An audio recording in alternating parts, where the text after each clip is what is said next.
یہ سال ہے 1999 کا۔ لاہور کے ایک محلے سے کئی بچوں کے لاپتہ ہونے کی خبریں آ رہی تھیں۔ یہ خبریں مقامی پولیس اور ارد گرد کے لوگوں کے لیے پریشانی کا سبب بن رہی تھیں۔ والدین اپنے بچوں کو گھر سے باہر کھیلنے سے روکنے لگے۔ کون تھا یہ جس کی وجہ سے بچے لاپتہ ہو رہے تھے، اور ان بچوں کے ساتھ آخر کیا ہو رہا تھا؟ آج کی یہ لرزہ خیز داستان 100 بچوں کے قاتل جاوید اقبال کی ہے، جو آج بھی لوگوں کے دلوں میں خوف پیدا کرتی ہے۔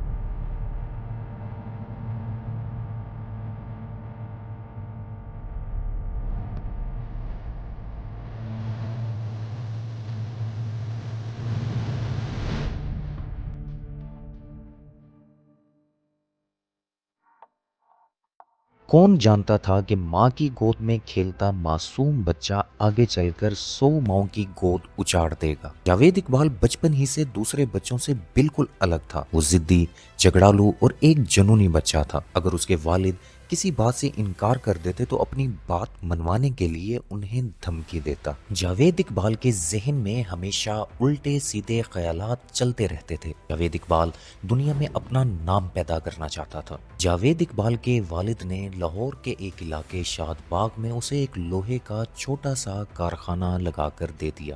اپنے کارخانے میں کام کرنے کے لیے جاوید اقبال نوعمر بچوں کا انتخاب کرتا تھا، کیونکہ کارخانے میں کام کرنے کے لیے مزدور کی ضرورت ہوا کرتی تھی۔ جاوید اقبال بچوں کی ہر طرح سے مدد کر رہا تھا۔ وہ ان کا خیال رکھتا، ان کے جوتے، کپڑے اور یہاں تک کہ انہیں سیر کروانے اکثر مری لے جایا کرتا تھا۔ جاوید اقبال کے دماغ میں آخر کیا چل رہا تھا؟ یوں بچوں کو کاروبار میں شامل کرنا کوئی کاروباری حکمت عملی نظر نہیں آ رہی تھی۔ شاد باغ میں پہلی دفعہ اس پر بچوں کے ساتھ بدفعلی کا الزام لگا۔ یہ معاملہ اس قدر سنگین ہو گیا کہ اس کے اوپر مقدمہ درج ہو چکا تھا، لیکن گرفتاری سے پہلے جاوید اقبال فرار ہونے میں کامیاب ہو گیا، جس پر پولیس نے جاوید اقبال کے بھائی اور اس کے والد کو گرفتار کر لیا۔ بعد میں علاقے کے بڑوں نے معاملہ حل کرنے کے لیے ایک معاہدہ کیا، جس کے مطابق جاوید اقبال اب اس محلے میں واپس نہیں آئے گا، کیونکہ جاوید اقبال نے سب کے سامنے تسلیم کیا کہ اس نے بچوں کے ساتھ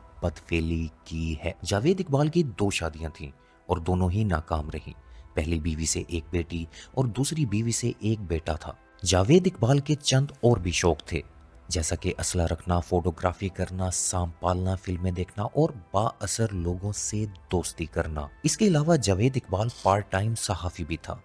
وہ ایک ماہانہ رسالہ اینٹی کرپشن کا ایڈیٹر بھی تھا، جس وجہ سے اس کی دوستی پولیس والوں سے بھی ہو گئی۔ جاوید اقبال کی والد کی موت کے بعد اس کو ملنے والی جائیداد سے اس نے ایک بنگلہ بنایا، جہاں وہ کام کرنے کے لیے بچے بھی رکھتا تھا۔ جاوید اقبال وقت کے ساتھ ساتھ اپنی رہائش تبدیل کرتا تھا، کیونکہ وہ جگہ جگہ بدنام ہو رہا تھا۔ سال 1998 جاوید اقبال غازی آباد میں رہائش پذیر ہو گیا۔ وہاں ایک ایسا واقعہ پیش آیا جس کو وہ بچوں کے قتل کی وجہ بتاتا ہے۔ جاوید اقبال اپنی ڈائری میں لکھتا ہے، میں بہت خوش تھا۔ 2 ویڈیو گیمز کی دکانوں سے روزانہ 500 سے 700 روپے خرچہ آتا تھا۔ 15 ستمبر کو مینار پاکستان سیر کرنے کے لیے گیا تو وہاں میں نے 18 سالہ نوجوان کو دیکھا۔ اس سے کام کا پوچھا تو وہ راضی ہو گیا۔ اسی دن مجھے ایک اور نوجوان بھی ملا، جس سے میں نے کام کے بارے میں پوچھا تو وہ بھی راضی ہو گیا۔ پہلا نوجوان نارووال کا تھا، جبکہ دوسرا نوجوان کوہاٹ کا تھا۔ اب گھر میں یہ 2 ملازم اور ایک پرانا ملازم ارباب تھا۔ اسی رات گھر میں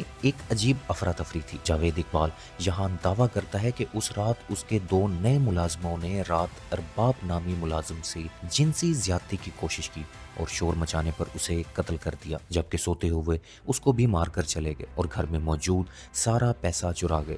مگر اصل حقیقت کچھ اور تھی۔ جاوید اقبال کے 2 بھائی اس کو ملنے اس کے گھر آئے۔ وہ دونوں بھائی نیچے سو گئے، جبکہ جاوید اقبال اور ایک مالشیا اوپر جا کر سو گئے۔ جاوید اقبال کے بھائی کے مطابق وہ رات کو شور سن کر اوپر گئے تو وہ مالشیا تو بھاگ گیا تھا، مگر اس کے بھائی کا خون میں لت پت جسم وہیں پڑا ہوا تھا۔ اس کیس کی تفتیش میں جب پولیس نے اس مالشیا کو پکڑا تو اس نے بتایا کہ جاوید اقبال مالش کے بہانے اس کو گھر لے گیا تھا، جہاں اس کے ساتھ زیادتی کی گئی۔ جاوید اقبال کے سونے کے بعد اس مالشے نے الماری سے بندوق نکالی اور پوری طاقت سے بندوق کے بٹ کو اس کے سر پر مارا اور وہاں سے فرار ہو گیا۔